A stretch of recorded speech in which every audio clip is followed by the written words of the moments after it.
Hello everyone, I'm Vonnie B. Welcome to the first episode of my YouTube channel, Vonnie B's Homemaker Experience. I am so glad that you decided to join me. Today I will be making zucchini bread that not only tastes good, it contains some good for you ingredients as well.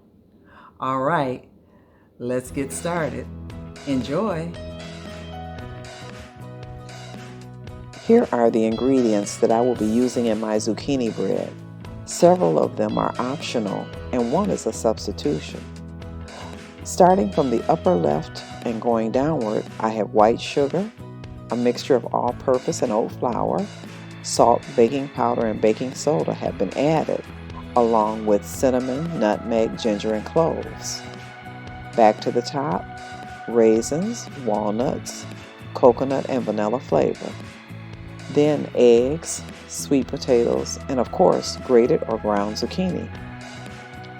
The optional ingredients are the oat flour, raisins, walnuts, and coconut.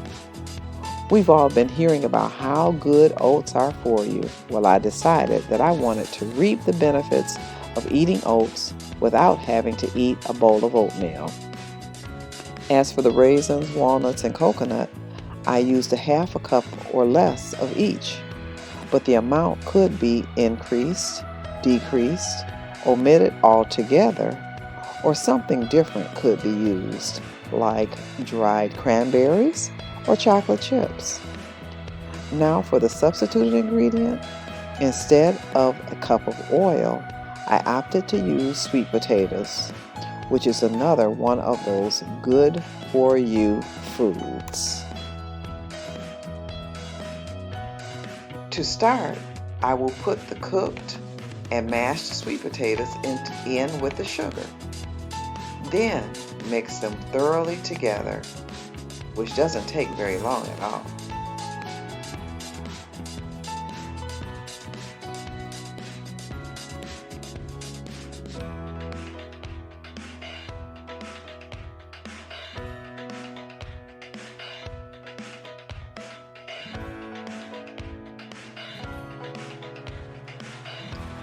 Now, add the eggs to the sugar and sweet potato mixture. Again, mixing them thoroughly together.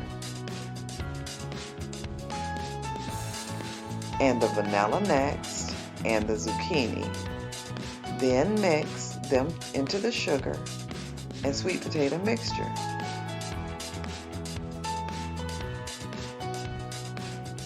As you can see, they blend together quite easily. Next, I am adding the dry ingredients. That is the flour with the baking soda, baking powder, salt, and spices. Then I'll mix it just long enough to be blended well into the rest of the ingredients.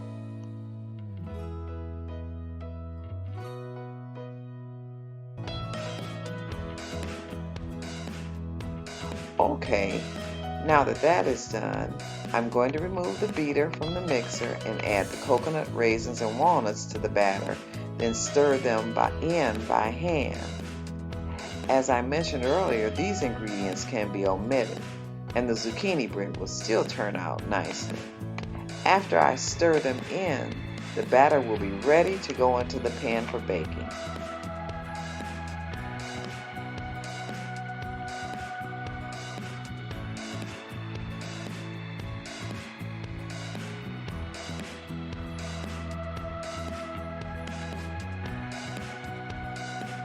As you can see, I decided to make muffins, and I'm using the paper liners.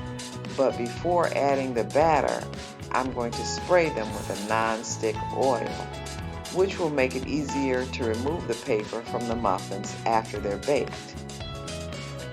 Now I can start filling the muffin cups with the batter.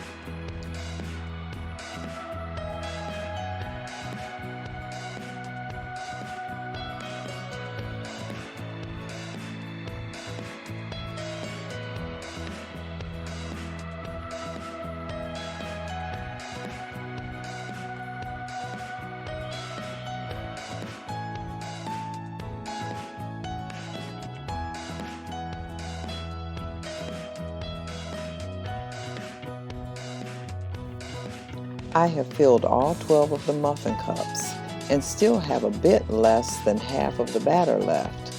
So after these are baked, I will put another batch in the oven, baking them at 350 degrees for about 15 minutes. Okay, here are the muffins. I had enough batter to make a total of 20.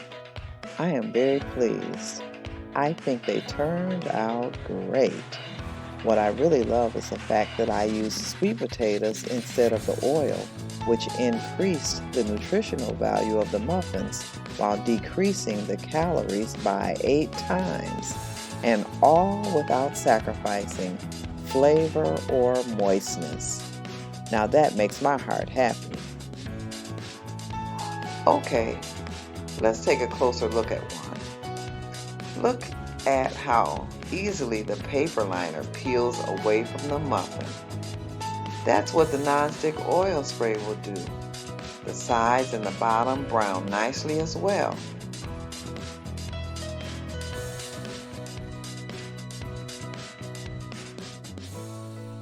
Great texture, and they taste so good. They have excellent flavor from the spices, and they're packed with good nutrition too. These zucchini muffins are delicious, easy to make, and are perfect for breakfast, lunch, or whenever you choose. Also, these muffins freeze well, and the flavor just gets better. I pray that you enjoyed this video and that you saw or heard something today that was beneficial to you. If you did, click the thumbs up, subscribe to my channel, that is Vonnie B's Homemaker Experience, and share it with everyone you know. And click the bell to be notified when I upload my next video. Thank you. Until next time, goodbye.